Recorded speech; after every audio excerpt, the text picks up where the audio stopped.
Manchester United side and a fan base that was so looking forward to Michael Carrick's first full term in charge, and then humbled by Hull straight out the gate.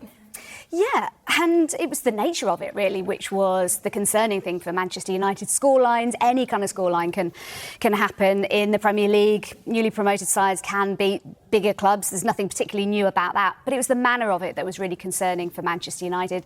There's a lot been made about the lack of intensity in the game. And the one thing you know that a newly promoted side such as Hull, playing at home with their tails up, you know that they're going to be really strong on set pieces. You know that they're going to be whipping crosses into the box. And the fact also that Bruno Fernandes afterwards said, well, we didn't expect them to play that formation. They haven't been playing that in pre-season, etc. It just sounded so lame. And the talk of them being underprepared is really not ideal from a Manchester United point of view. You expected a lot more in terms of the intensity and the way they played. But it is only first game of the season, long way to go, but a really poor start, but excellent from Hull City, and credit to them. Yeah, absolutely. Credit where credit is due. And Martin, looking at the Sunday Times this morning as well, the piece by Jonathan Northcroft, who was at the MKM Stadium, and just sort of saying that Hull were everything that people said they couldn't be this season. They were competitive at the level, they were skilled, they were strategic, they were brave. 2-0 didn't really flatter them.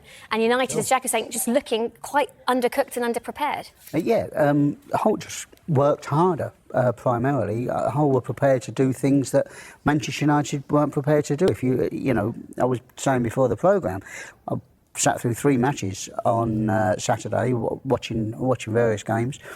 Every single one was won by the underdog. Every single one was won comfortably, and every single one of the teams that were fancied, and that was Manchester United, Tottenham, West Ham in a different division, none of them were prepared to work hard enough. Manchester United were not prepared to do what it took to beat Hull on Saturday. I thought Hull were outstanding. I still think they've got a long season ahead. They're going to have a long season ahead. It's not that it was easy against Manchester United, but they're going to come up against teams, when they play Brentford aren't going to roll over like Manchester United did yesterday. I mean, we saw Brentford against Tottenham. They're going to work hard. They're going to put it in. There's too many teams that think they're better than they are almost. That they've got this status at the top of the league. And they seem to think Manchester United rocked up yesterday in East Yorkshire, and they rocked up as if, well, we're Manchester United. This is Hull City. We all know how this one goes. The longer the game goes on, this will sort itself out. And it didn't, because Hull worked really, really hard, and they deserved everything they got. And if Manchester United, misjudge and misread the lesser teams throughout the rest of the season, the way they misjudged Hull, it's going to be a long season.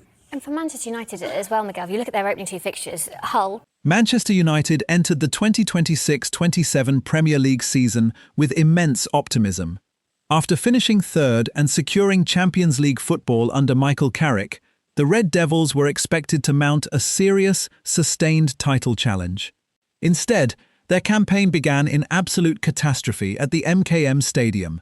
Newly promoted Hull City, widely tipped by pundits as relegation certainties, completely dismantled United in a stunning 2-0 victory, and things boiled over immediately after the final whistle. A visibly infuriated Michael Carrick completely lost his patience with a television broadcaster, snapping over accusations that his players lacked passion and desire. Buckle up, because we are breaking down every single detail of this opening day meltdown, Carrick's fiery interview clash, and why the pressure at Old Trafford is already reaching boiling point. To understand why tensions were running so high in the post-match media room, you have to look at what unfolded on the pitch.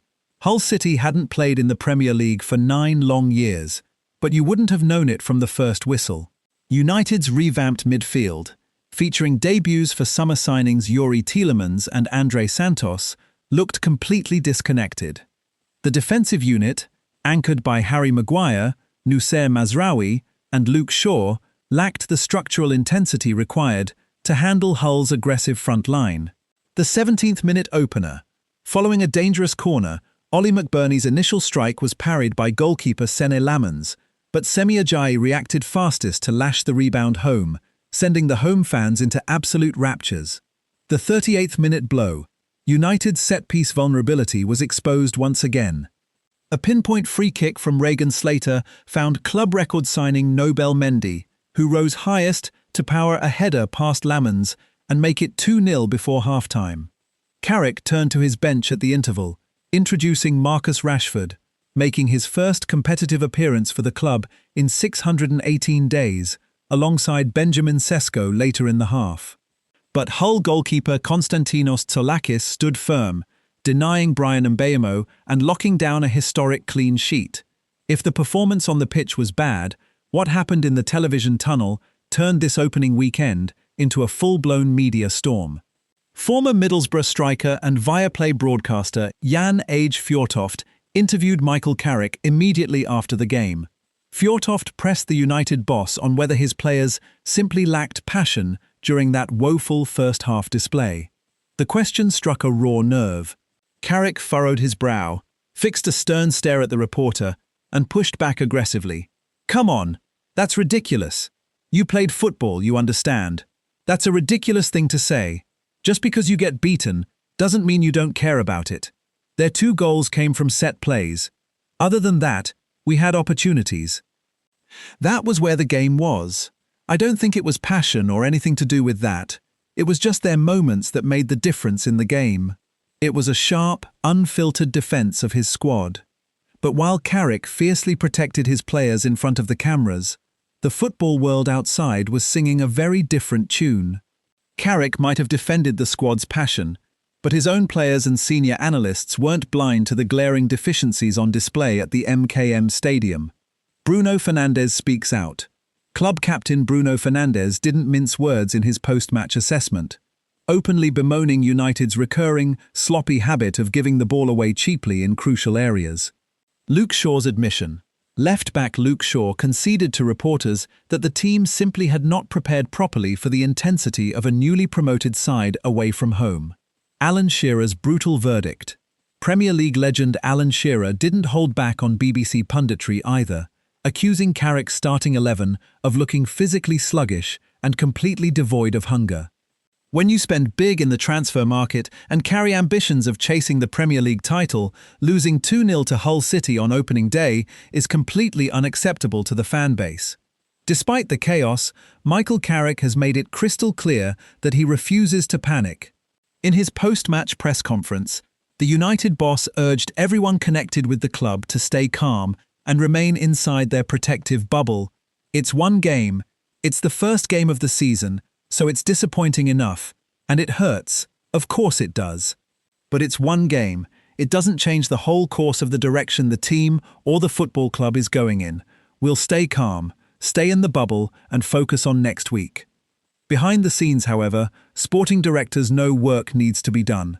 United are actively pushing to finalise a deal for Brighton midfielder Carlos Baleba to bolster their engine room, and questions are mounting over whether they need emergency defensive cover before the transfer window closes. Manchester United's season has started with a massive wake-up call. Can Michael Carrick rally his troops and bounce back against Ipswich Town next week, or is Old Trafford heading into another turbulent campaign? Was Michael Carrick's angry reaction to the reporter justified, or did the players deserve the criticism? Drop your thoughts in the comments down below. If you enjoyed this deep dive video breakdown, make sure to hit that like button, subscribe to the channel, and turn on notifications so you never miss a moment of Premier League action. See you next time.